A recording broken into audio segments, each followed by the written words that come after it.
This is Where We Live. I'm John Dankosky.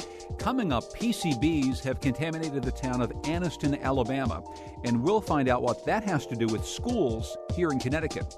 Also, the town of Hoosick Falls, New York, has its own contamination crisis. But first, the Indian Point nuclear plant is 40 miles from New York's Central Park, and it's even closer to Danbury in Greenwich, Connecticut, and it's long been the source of controversy. A recent leak of radioactive material has renewed the debate over the facility, with opponents, including Governor Andrew Cuomo of New York, arguing that facility can no longer operate safely. Supporters of Indian Point say its closure would deal a devastating blow to the New York City energy market and its ratepayers. So today, Where We Live, just how safe is Indian Point and how important is its power-generating role? You can join us, 860-275-7266. Comment on our website, WNPR.org/Where We Live. You can find us on Facebook and Twitter at Where We Live. Joining us first is Scott Waldman. He's an energy and environment reporter for Politico New York. He's been covering this as closely as anyone. And Scott, welcome to the program. Thanks for having me. First of all, before we get to this latest incident involving a radioactive leak, why don't you take us back through the history of Indian Point and tell us why it's been so controversial for such a long period of time?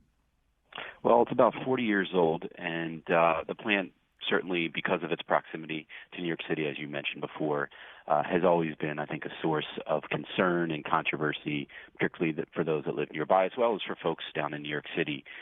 Recently, the plant has had a series of unscheduled shutdowns for a variety of issues, and New York's governor, Andrew Cuomo, has been very critical of the plant. Really going back 10 years, he said that he wanted to close it before he was ever governor, before he was even attorney general.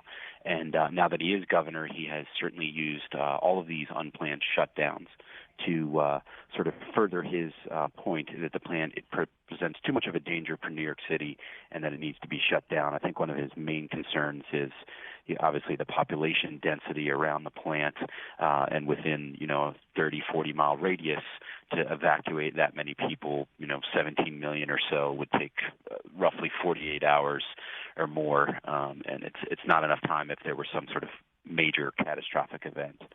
And, of course, the idea of unplanned shutdowns also cuts against what some of the supporters of the plant would say is a reliable source of power, and maybe we'll get to that in just a moment. But talk about the danger posed by any of these things. I mean, when we hear about a transformer fire that forced the facility to shut down, or even this leak of tritium-contaminated water, just how dangerous do scientists say some of these incidents are to the population around there? Well, the Federal Nuclear Regulatory Commission has basically said that none of these events were serious enough to warrant the plant's shutdown. They've sort of given the plant the all clear after each one. Of course, because there's been so many in the last year, they are also increasing their inspections.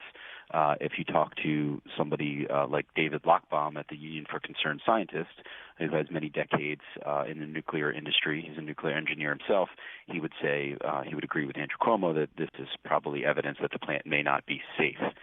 Somebody like that, I don't want to put words into his mouth, but he has raised concerns in the past about some of these incidents. So really, I think it's sort of just been an ongoing battle over the years. Environmental groups have wanted the plant shut down for a long time, and they have a host of reasons. So have community groups. People that live nearby are concerned about it. And then also you have folks that are pleased. The amount of power that it generates obviously is quite significant for New York City, about a fifth or a quarter of the power of New York City in the lower Hudson Valley. So to take it offline would just be, many years' worth of preparations would be necessary at this point. As we mark the 5-year anniversary of the disaster at the Fukushima plant in Japan, I guess I'm wondering if anything substantively has changed since that terrible disaster, Scott, to make people think differently about Indian Point. Yeah, I mean, anytime anything like that happens, including September 11th, people really immediately turn to Indian Point and raise the safety flags again and say, is this a problem? And certainly those type of concerns are to be taken seriously. It's not just environmental groups. It's not just community groups. You have other folks that are raising issues about the plant. But at the same time, again, it's existed for many decades and has not had any major problems. For some people, that's evidence that it's safe going forward, and for others, they say just because it's been safe in the past doesn't mean it will be in the future. I think after Fukushima, there's been a tremendous reevaluation of the nuclear industry in this country and the safety protocols. If you look at Chernobyl years ago, that plant was not built really to the same standards as the U.S. It may not be a great comparison, but Fukushima was built to the same standards as a lot of the U.S. plants, so that caused particular alarm in this country when it had serious problems, and they're still going to be grappling with that for many years there. So I think the federal Obama administration has come in and looked at safety concerns sort of in more extreme situations in a lot of our nuclear facilities in the wake of Fukushima. They have not raised any flags that would warrant a plant being shut down as a result of those safety concerns.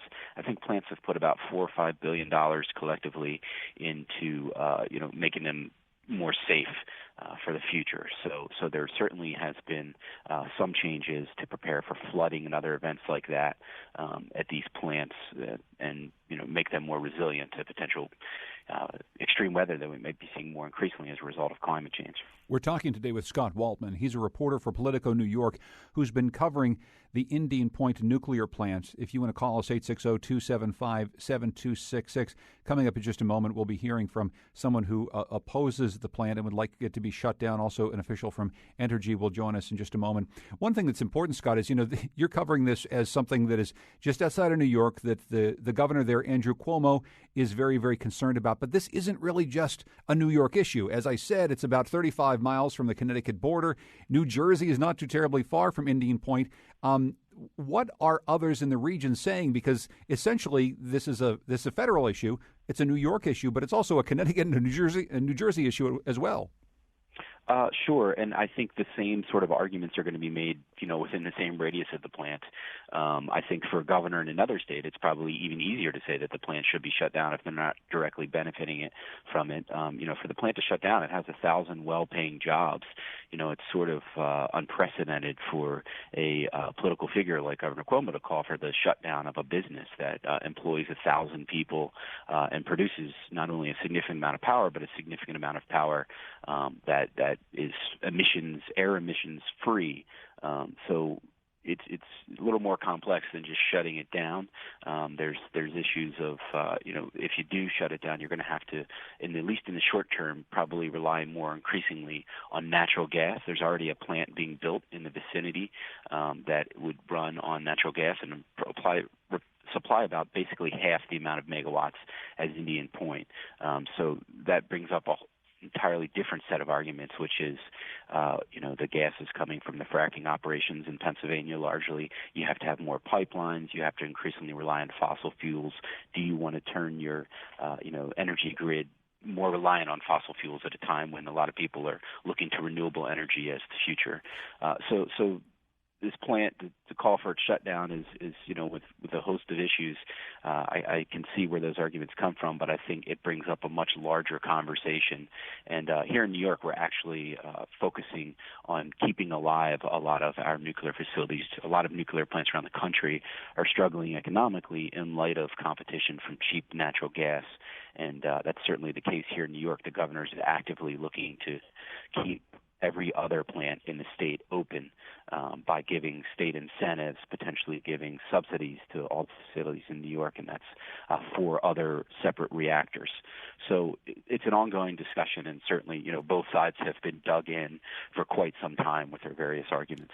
And, of course, New York decided not to get into the natural gas energy production business itself, saying it was going to ban fracking, unlike neighboring Pennsylvania, where an awful lot of the gas for this region is coming from right now. Before we turn to others, Scott, I just want to ask more about this tritium-contaminated water. I mean, what exactly do we know about the leak that happened, and what more details can you give us about just how potentially dangerous tritium is to people?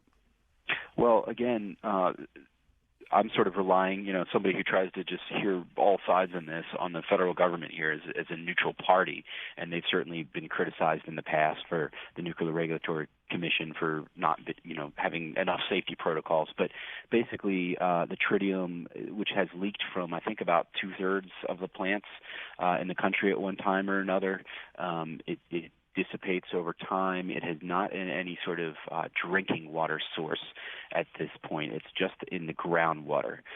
Obviously, any sort of leak like this, any sort of radioactivity is going to be a concern and should be a concern, and it's being looked at closely. But at this point, there's no evidence that it's going to be in any drinking water supplies. I know Riverkeeper has raised the concerns. Well, eventually it's going to make its way to the Hudson River, and it could increase pollution there, and nobody wants radioactivity in their water. So, this is also being watched closely. But in terms of immediate danger to people, Governor Cuomo has sort of raised a red flag. But certainly politics are at play in there, and that alarm as well. I've not heard the federal government raise those flags. We have heard environmental groups and community groups increase their concern and say that's further evidence that the plant should be shut down. And, there's a whole argument to be made there. But in terms of the Obama administration coming in and telling everyone to stay away from the tap water, that has not happened. Scott, stand by for just a moment, because I am going to bring in Paul Gallet. He's president of Riverkeeper. He recently wrote an op-ed in the New York Times opposing Indian Point, saying it should be shut down. Paul Gallet, welcome to Where We Live. Thanks so much for joining us. Good to be on the show. So why do you think Indian Point can no longer operate safely? Indian Point has passed its expiration date. It was designed over 50 years ago. Since then, generations of new technology have come and gone. This plant makes dial-up modems and flip phones look positively modern. The Nuclear Regulatory Commission is not an effective regulator. The president, when he was campaigning in 2007, referred to it as a moribund agency that's completely the captive of the industry it's supposed to regulate. The plant has had verging on 10 different mishaps, malfunctions, and accidents just since last Mother's Day. The day the New York Times printed my op-ed, they had another incident. It was just, you couldn't make this stuff up. They lost power from off-site after they'd closed down one of the reactors. Their diesel generators went up. The diesel generators failed to a faulty breaker. They then had to wait for their steam generators to catch up, and they had a temporary loss of cooling. They had an incident in December where they lost power to this plant because bird poop fell on it. This plant is just too big to fail and too old to trust. So let me ask you, is there something that can be done to upgrade this facility so that in your mind it can operate safely? Or are you saying that this plant is something that cannot operate safely no matter what upgrades happen, no matter what is done to safeguard against some of the problems that you've already enumerated? No, the horse is out of the barn. This plant, at this age, in this condition, with this many incidents, clogged drains, loss of power to the control rods that protect the nuclear reactor, situations in which breakers are failing on a regular basis, bird poop shutting the plant down. They're all signs that at this age the plant needs to be retired. The nuclear renaissance everybody used to talk about before Fukushima was supposed to give us a new generation of plants, and all these older plants will be retired. Well, guess what? No nuclear renaissance, and now the NRC and Entergy are just propping plants like this up because they don't want to lose the revenue.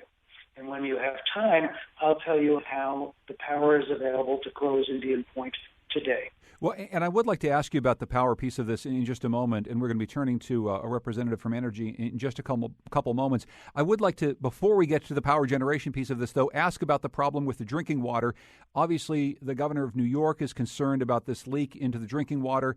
Federal regulators, though, say that this is not a problem with any water supply. What do you say to the federal government essentially saying this tritium leak is not something we need to be worried about as far as people's water supply here?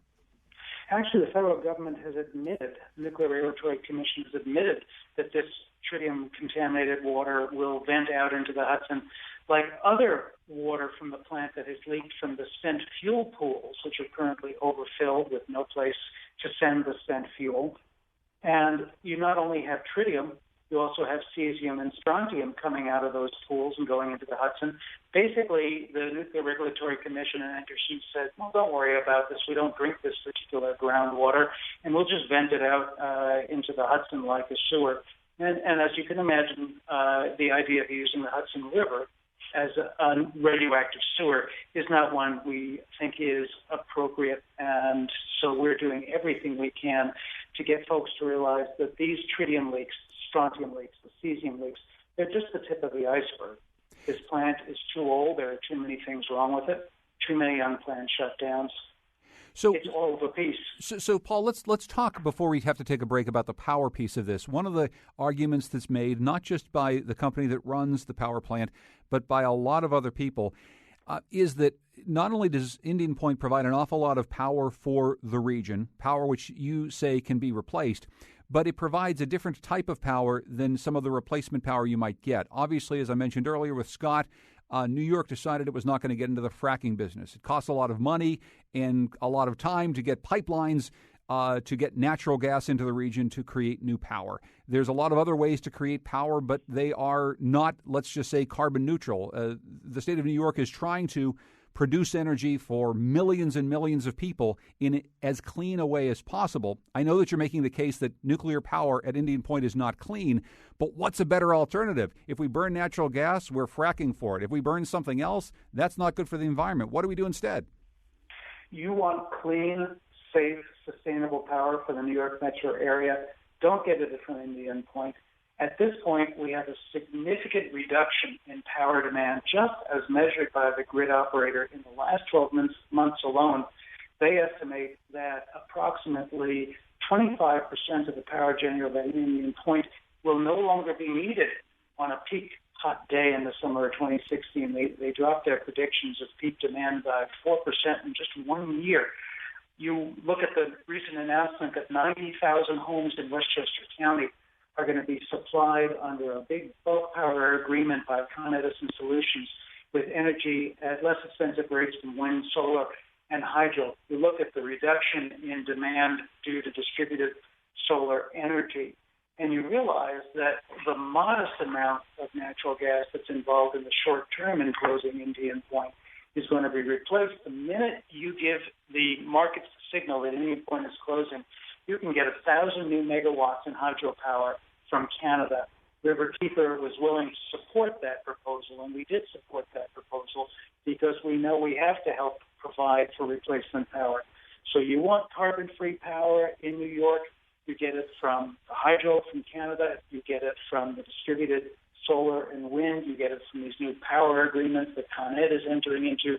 You don't need more natural gas, and you certainly don't need a 50-year-old nuke plant that keeps shutting down because birds poop on it. Wait, Scott Waldman, very quickly before we have to take a break, I mean, what can you tell us about the power needs for the region? I mean, from what we're hearing from the Riverkeeper, if we shut down Indian Point, we got more than enough power to supply power to all the people who need it. What do you know about this?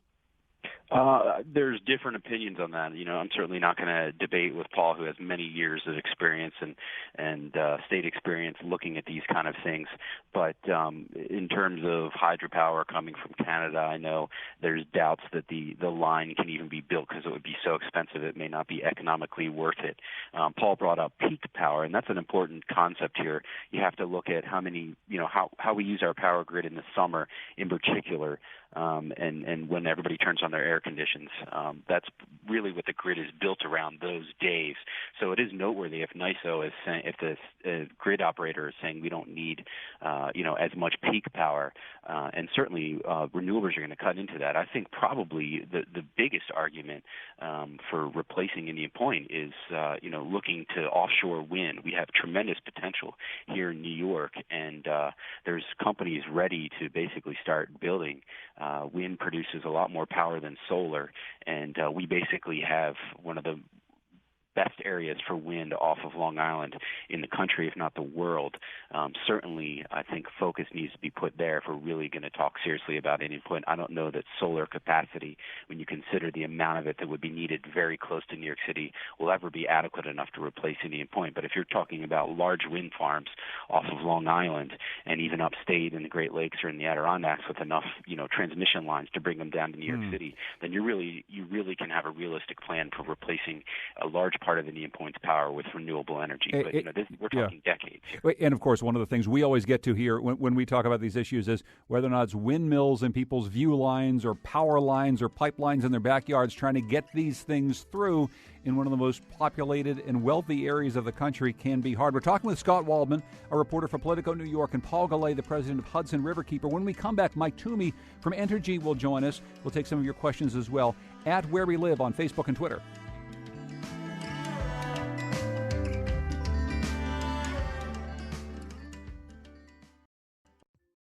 This is Where We Live. I'm John Dankosky. Hope you can join us next Tuesday night for conversation about university foundations and freedom of information. We'll explore whether UConn Foundation, the fundraising arm of Connecticut's flagship university, should be more forthcoming with information about how they spend and raise their money. This debate has made its way to the legislature in recent years, which has considered overturning state law that made the foundation an exempt institution from the Freedom of Information Act. So that's our conversation. It's next Tuesday, 6:30 p.m., March 22nd, at the Lyceum in Hartford. Go to our Facebook page at Where We Live for more information. Today we're talking about the Indian Point nuclear plant and nuclear power in the state and also the region. Scott Waldman's a reporter for Politico New York. Paul Gallet is president of Hudson Riverkeeper. And joining us now is Mike Toomey. Mike is the Entergy vice president of external affairs. Entergy is, of course, the company that operates Indian Point. And Mike, welcome to the program. Thanks so much for joining us. Well, thank you. I appreciate the opportunity to talk about Indian Point. Paul Gallet and others, including the governor of the state, have said it's time to shut Indian Point down. Why do you say it is not time to shut Indian Point down? Well, Indian Point is a safe, secure, and vital facility for New York and the metropolitan region. I've listened to a lot of the discussion here this morning, and I've certainly read some of the material that Paul and others have written about it. But here are the facts. Indian Point, although the facility itself is more than 40 years old, most of the components in the facility are not 40 years old. We have spent over $1 billion since we bought the plants in 2000 and 2001. We've made security enhancements. We've replaced reactor coolant pumps, transformers, valves, service water piping. We've done a main generator rewind. We've essentially replaced or repaired or upgraded all of the major components in the plant over the last 15 years, and except for the concrete containment vessels on the outside and the reactor vessel itself, nearly all of the material and the important component parts that are in the plant are either new or within the last 10 or 15 years. And so the notion that the plant is 40 years old is really just a myth that some of the opponents of the plant continue to try to perpetrate. And, quite frankly, the plant is regulated under a regime from the Nuclear Regulatory Commission that is the most transparent and intrusive regime in the United States. Every issue, every minor issue, every issue that happens at the plant is reported, it's made public, and we operate under that regime with, full understanding that it doesn't matter what happens at this plant, even if it's the kind of an issue. For example, if you have a transformer outage at a hydro plant, it doesn't make the news. If you have a transformer outage at a gas-fired plant, it doesn't make the news. It makes the news if it happens at Indian Point, and that's because we've got this open and invasive look at the plant, which is the way it should be. We've got 3 full-time resident inspectors at the plant that work for the NRC. They're independent. The NRC does 5,000 hours of inspections every year to ensure that the plant is safe. I will say, though, I think as somebody in the news business, though, I think the reason it makes the news when something like that happens at a nuclear plant is, A, because it provides so much energy to the region, and also because of 3 Mile Island and Chernobyl and Fukushima, and because people are worried about the worst possible thing that could happen at a nuclear plant. Now, we're not talking about the worst possible thing here, but we are talking about a series of mishaps, a transformer fire, a release of groundwater. And what a lot of people ask, Mike, is if the plant has to continually be shut down for these unplanned shutdowns for various reasons, is it a safe and reliable source of energy if we have to keep shutting it down because these things happen? Well, absolutely. Those are questions that we need to answer. And I would say with respect to the transformer event, there are transformer outages at power plants, not just nuclear power plants, but power plants all over the country. You know, the New York Power Authority owns hydroelectric plants in upstate New York that have had a series of transformer failures in the last few years. We've talked to them about their transformer issues. So that's not a nuclear issue. And with respect to the tritium in the groundwater, I'm glad you brought that up. We released a relatively small amount of tritium into the groundwater. It did not affect any drinking water source because there are no wells on the site. And, it will eventually make its way in a very diluted form into the Hudson River. But what's important to note there is that the Hudson River is not a drinking water source for any community near Indian Point. So the suggestion that this could somehow affect drinking water is not true. And, I'll give Riverkeeper credit.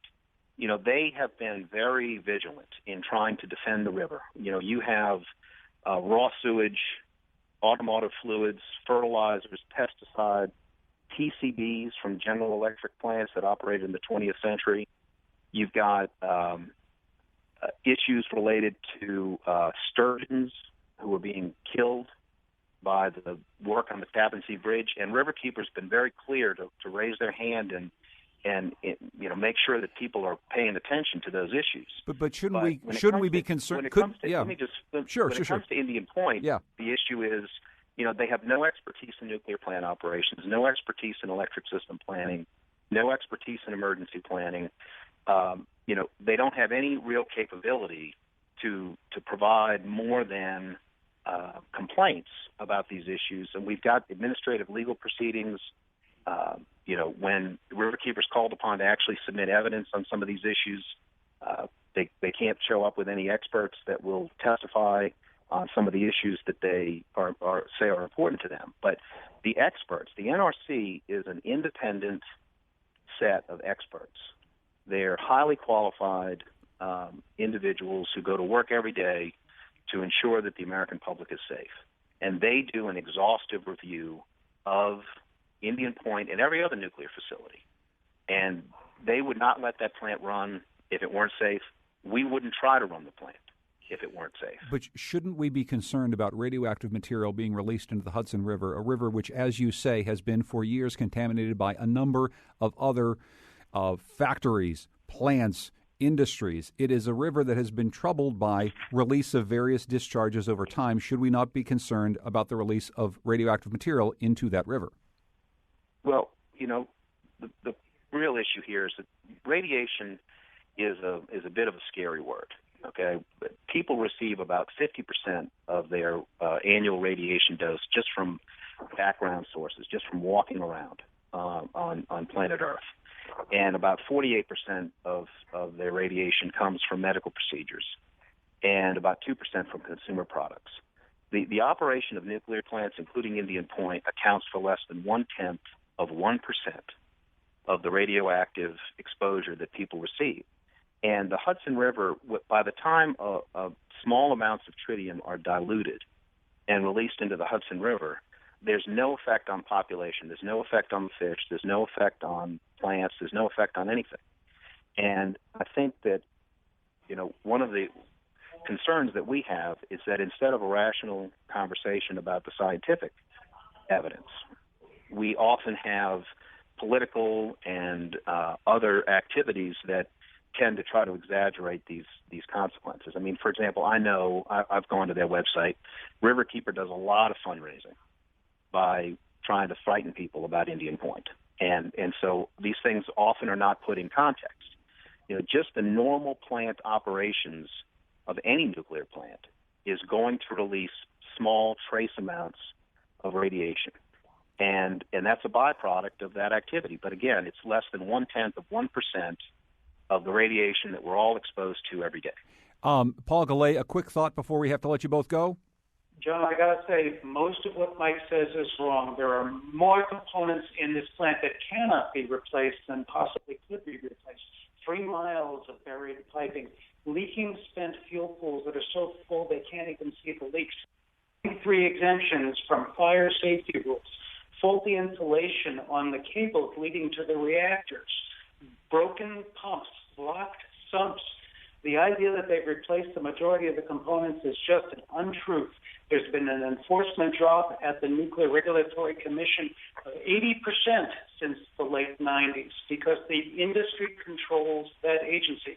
The evacuation plan for Indian Point, according to George Pataki's hand-picked expert, is a paper plan for a paper emergency. An accident at Indian Point would destroy the livability of a swath of land from the plant down to the George Washington Bridge. And Paul, Paul, for India. Yep. Mike, you had your time.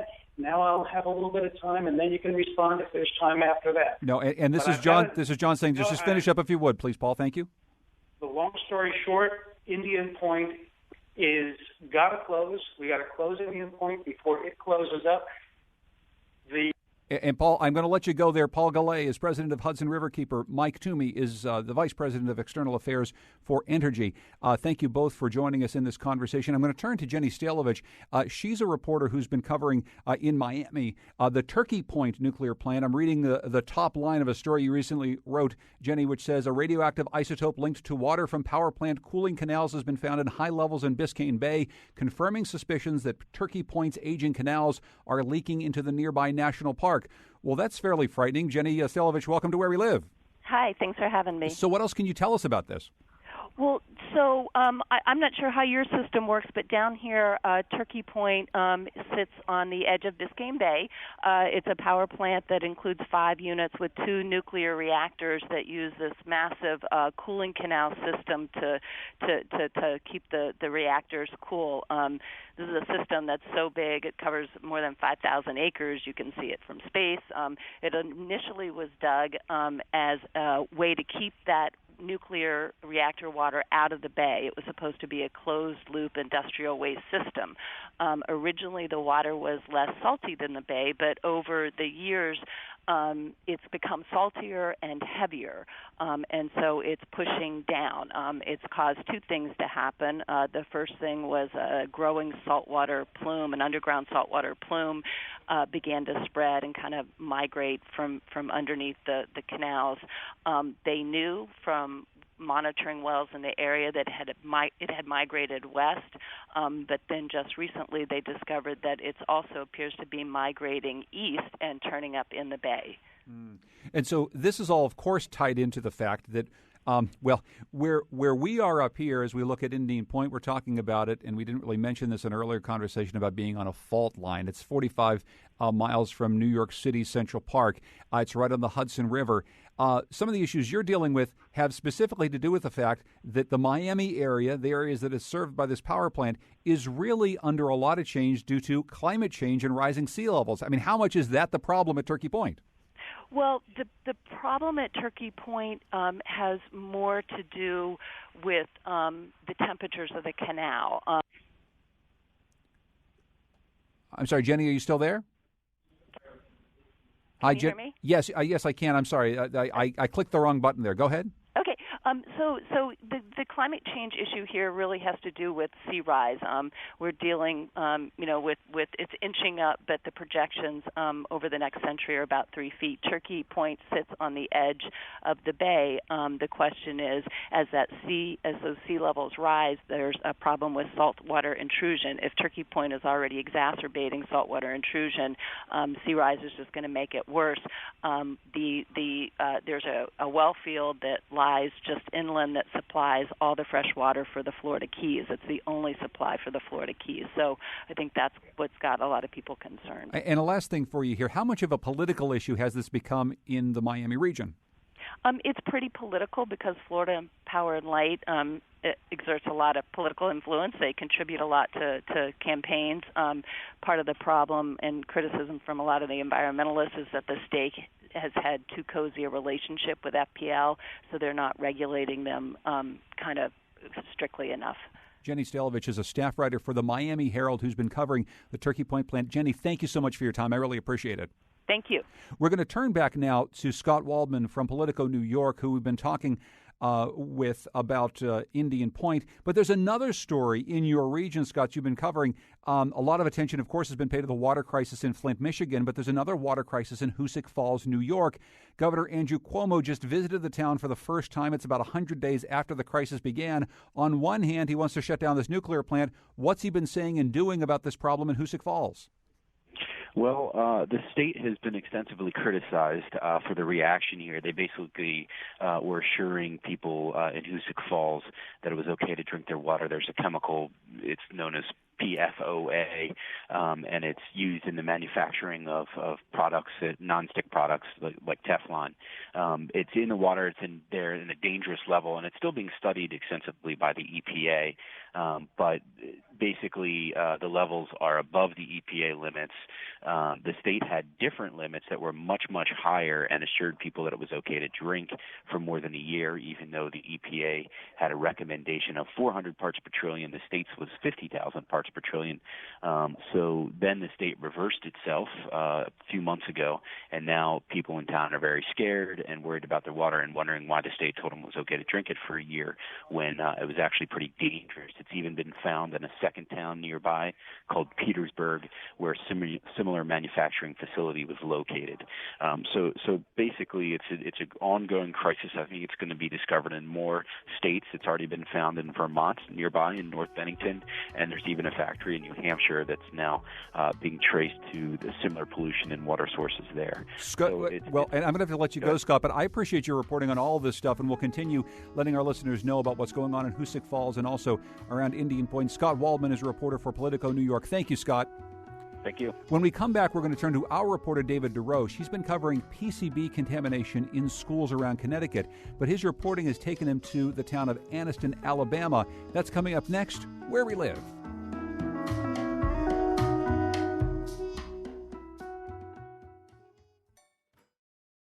This is Where We Live. I'm John Dankosky. Coming up on tomorrow's show, it's our weekly news roundtable, The Wheelhouse. Join me and Colin McEnroe as we discuss some of the big stories from this week's news, including the results of the big primary day today.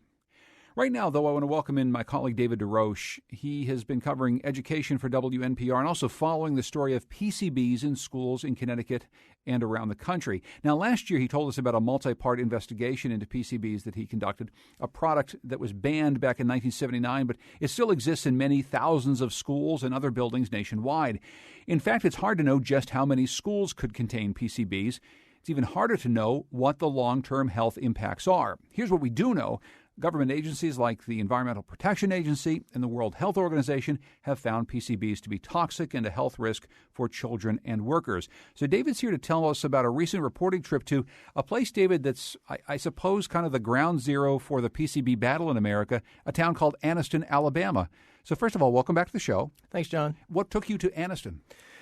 So Anniston is where Monsanto created PCBs from about 1935 until they phased them out in 1971. They moved their operations to another facility. So for decades, they were making PCBs in Anniston, and in recent court cases have uncovered that they actually released PCBs into the ground, into the waterways nearby, and really contaminated the town. Like you said, it really is ground zero for the story because it's where all PCBs in the United States were manufactured here and then at another facility, I believe it was in Indiana. And, of course, Monsanto is the big multinational company. It's a big agribusiness company. PCBs was their business for quite some time. They weren't the only company that made PCBs, but they've been at the center of really the PCB controversy in Anniston and other places. That's right, and it led to this lawsuit in the 90s. So what happened was they realized that some of the properties nearby were contaminated, so they started quietly buying up houses around their plant. A lawyer got wind of this and filed a suit against Monsanto in the early 90s, and then over about a 10-year span, they fought this in court. And right after the lawsuit was filed, they actually spun off their chemical division, named it Solutia, and then shortly thereafter, Solutia declared bankruptcy and was bought out by a company called Eastman, which still owns it today. So it's been this really kind of complicated legal battle. It was settled in 2002. Two lawsuits were combined. They settled for $700 million, but this was 14 years ago, and it's still today that people feel like they haven't have justice done. It was the lawsuit covered about 22,000 people. So once it was said and done, very few people feel like there's been justice. And of course, as we talk through the story that you've been reporting on, the PCBs that are found in school buildings, say in Connecticut, are found at very low or moderate levels. These are the sorts of things that people should indeed be concerned about because health officials have warned about this. But indeed, you're talking about levels in the groundwater in places like Anniston, Alabama, that are just huge. I mean, you're talking about enormous amounts of contamination. So did you get a chance to talk to anybody who's able to guide you through some of the intricacies of this situation there? Well, definitely a lot of the community members have been, very outspoken about what's happened there. But one of the women I did speak with was a professor at the University of Alabama. Her name was Ellen Spears, and she's written a book called Baptized in PCBs, and it took about 10 years to write this book, and this is what she had to say. People think that PCBs are a problem of the past. They're not. They're very much with us, and it's not just in this place, which has been so egregiously violated in Anniston, where they were manufactured. But most of us around the globe are carrying a little bit of these chemicals around in our bodies, and some people have more exposures than others. And when she says, David, that people think that they're a problem of the past, it's because the product was essentially banned back in 1979, not supposed to be made anymore in the United States. We have learned that it certainly is made other places around the world. But the legacy of PCBs goes back to all these buildings that have used PCBs for decades before 1979. That's right, and it turns out that also PCBs are actually created from some chemical processes that happen accidentally today still. So we find that they don't disintegrate in the environment, that they are persistent, and they are extremely toxic. And one of the things she also talked about was this idea that, and you mentioned it before, how there's controversy over these long-term impacts. And she talked about that this controversy has been fueled in part by science that's been created by the industry to try to manufacture doubt, and this is one of the things she touched on. I think that the efforts to deploy science in service of creating doubt about the hazards of chemicals do have an effect. On the other hand, I think local people are pretty savvy and very skeptical about the claims. They have the personal experience with the illnesses, with the respiratory ailments, with the smells and explosions that go on at plants. And so you met with some local people who were telling you some of their stories, and there are people in Anniston, Alabama, who have gotten very sick. There are, and this is where it gets kind of difficult because they tend to blame every illness that exists on PCBs, and it is hard to really know whether or not they have actually had this direct correlation to all these illnesses. But everybody has a story of some strange cancer, of some strange illness, of deformed children, of miscarriages. In their minds, it seems to be caused by PCBs. Another guy I spent some time with was Curtis Ray. He's a retired foundry worker, and he's chairman of the Anniston Health Clinic Advisory Board. He took me around town and showed me the real ghost town it is West Anniston. The western part of the town is mostly African American residents, and most of them live at or below the poverty line. So he's driving me through town, and this is one of the things he had to say. It's unreal how this stuff has come through this city and just actually destroyed the communities. The city itself is all right, but homes and people that lives in their homes and all these people dying at the age of 40, it's just ridiculous. There's more young folk dying than there is older people. And that's where we at. That's the voice of Curtis Ray. He's one of the people that David DesRoches talked with on a recent reporting trip to Anniston, Alabama. David has been covering PCBs in Connecticut and around the country for us, and he joins us here on Where We Live. It's a sad story, and from what I've read about the town, it was set up as almost like a model city not too terribly many years ago, and now he's saying this is a city that's been devastated by the problems that have been left behind by PCBs. And the health clinic that he's a part of is actually shuttering its doors after 11 years. It was supposed to only be open for 10, but they managed to stretch it out to 11 years. And they're really worried that with that gone, that a lot of people who have been getting medical treatment at this clinic are not going to have access to these services. As part of the settlement agreement through the lawsuit, they were given access to this clinic. So the clinic closing is a concern for a lot of people. And also, one of the things that seems to be a real challenge is that the people themselves, a lot of them, John, they went to segregated schools. They didn't have the best education. Mr. Ray himself, I asked him to read something to me that was a court record, and it was clear that he was struggling with that. And he's somebody who's leading the people and they rely on him for his advice. So they're a community that really struggles with understanding what's happened to them and really coming to grips with how to move forward. You met some other folks, including a lifelong Anniston resident, a mother, and a grandmother whose family has been deeply affected by cancer, again, something that has been reported quite widely. Tell us about her. That's right. So Sylvia Curry lives at the bottom of this hill. She has a creek running next to her house. The homes across from her home are abandoned. People have either died or moved and have never come back. They're boarded up. She says that PCBs were found here but not there. Everybody's very confused about how they could find PCBs in one yard and not the next yard. Turns out that a lot of people actually used fill dirt that was given to them free from industries around the area that actually had PCB materials in it that they actually put in their own backyards. So this is dirt that they were getting for free, and it contaminated their yard and their water. That's correct. So one of the things Ms. Curry talked about, she grew up in West Anniston, has lived there her whole life, and she just really talks about how just sad it is, the state of the town right now. Well, this used to be a beautiful place. Flowers, I can't even plant flowers. They don't grow. Gardens won't grow. No, won't nothing. Houses was all in here. All the people are dead. Everybody is dead. My husband, he died with a rare cancer.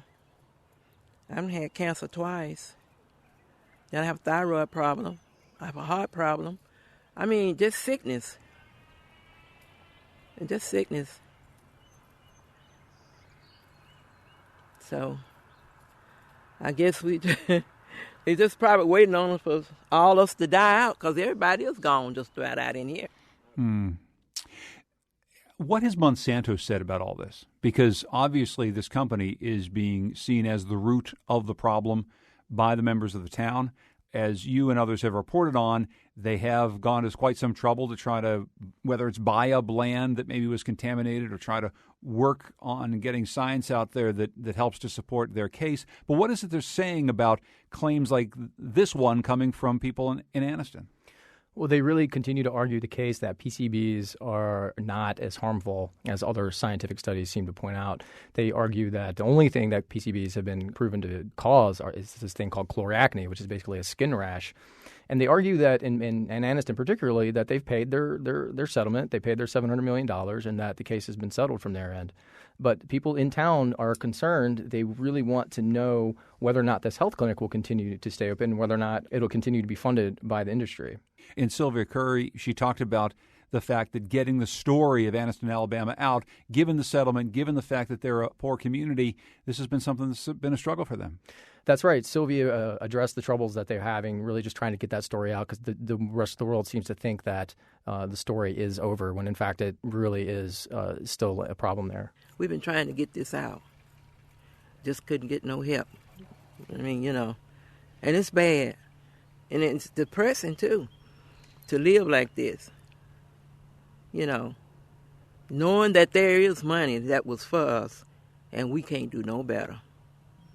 So maybe one day, I hope to live to see it, I can move, get me another house, get rid of this one, and move.